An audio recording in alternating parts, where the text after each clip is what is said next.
आज हम लोग इस वीडियो के अंदर आर्टिकल के बारे में कुछ पॉइंट डिस्कस करने वाले हैं। टॉपिक हमारा रहने वाला है आर्टिकल। आर्टिकल नहीं, आर्टिकल्स। ठीक है, आर्टिकल्स। तो गाइस ये आर्टिकल्स मीन्स क्या होता है, देखो मैं आपको बता दूं फिर से। ये हम लोग डेली एक एक चैप्टर डिस्कस करेंगे। एक एक चैप्टर नहीं बोल सकते, मतलब कि एक चैप्टर के कम से कम हम लोग 2 या 3 पार्ट कवर करेंगे। ठीक है, एक चैप्टर की कम से कम 2 या 3 वीडियो अपलोड होंगी। ठीक है, कम से कम 10 या 15 मिनट की। और 10 या 15 मिनट के अंदर आप बहुत कुछ सीख जाओगे। ठीक है, तो चलो अपनी क्लास को स्टार्ट करते हैं। रही बात आर्टिकल, आज का टॉपिक रहने वाला है article. Chapter 1 article. Guys articles को हिंदी में क्या बोलते हैं? अनुच्छेद बोलते हैं। क्या बोलते हैं? अनुच्छेद। और आर्टिकल को अनुच्छेद बोलते हैं। अनुच्छेद के अलावा क्या बोलते हैं? धारा। धारा के अलावा क्या बोलते हैं? निबंध। ठीक है, आ गई बात समझ में? ये हो गया। और आर्टिकल का दूसरा नाम क्या है इंग्लिश में?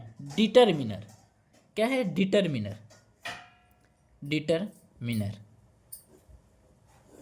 अब मैं आपको बता दूं, कुछ लोग सोचेंगे कि देखो इंग्लिश बोलने का तरीका हर स्टूडेंट का अलग अलग होता है। हर व्यक्ति का इंग्लिश बोलने का तरीका, हर वर्ड के कहने का तरीका अलग अलग होता है। अब ये जो डिटरमिनर लिखा है इसे लोग डिटरमाइनर से भी पढ़ते हैं।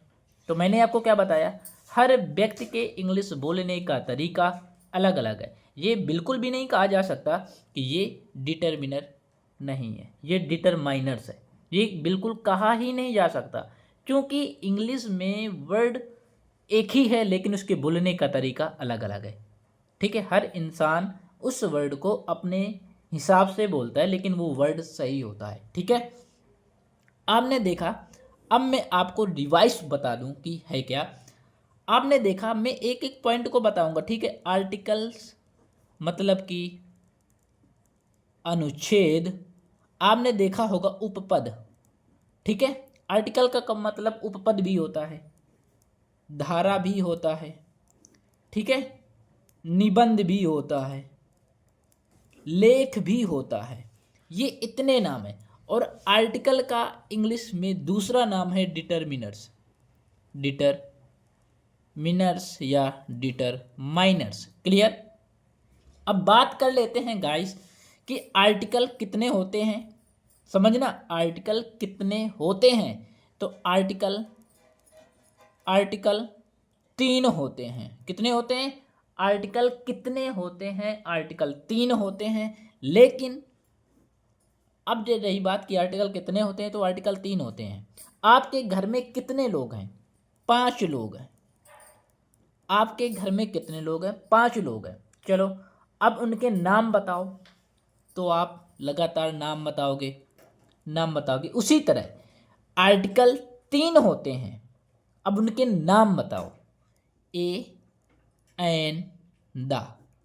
ठीक है, मैंने आपको बताया कि आर्टिकल 3 होते हैं, A N the. Clear? Article 3 होते हैं लेकिन कितने प्रकार के होते हैं अब समझना।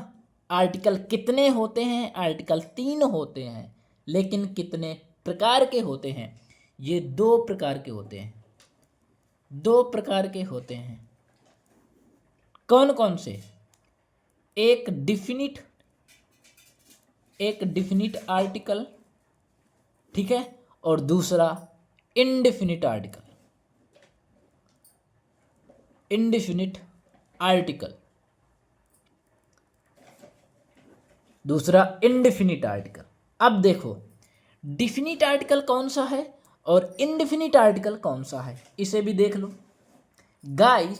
डिफिनिट आर्टिकल जो हमारा होता है ये द होता है।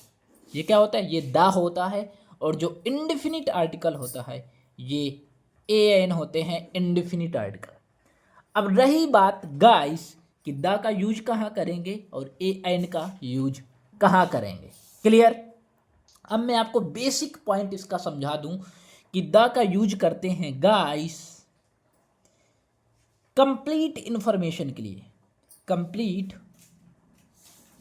इंफॉर्मेशन कंप्लीट इन्फॉर्मेशन के लिए हम लोग द का यूज करेंगे, और इनकम्प्लीट इन्फॉर्मेशन के लिए इनकम्प्लीट इन्फॉर्मेशन,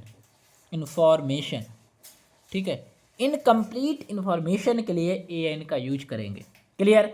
अब ये हमें कैसे पता चलेगा कि ये कंप्लीट इन्फॉर्मेशन है या इनकम्प्लीट इन्फॉर्मेशन है? बिल्कुल बात सही है गाइस।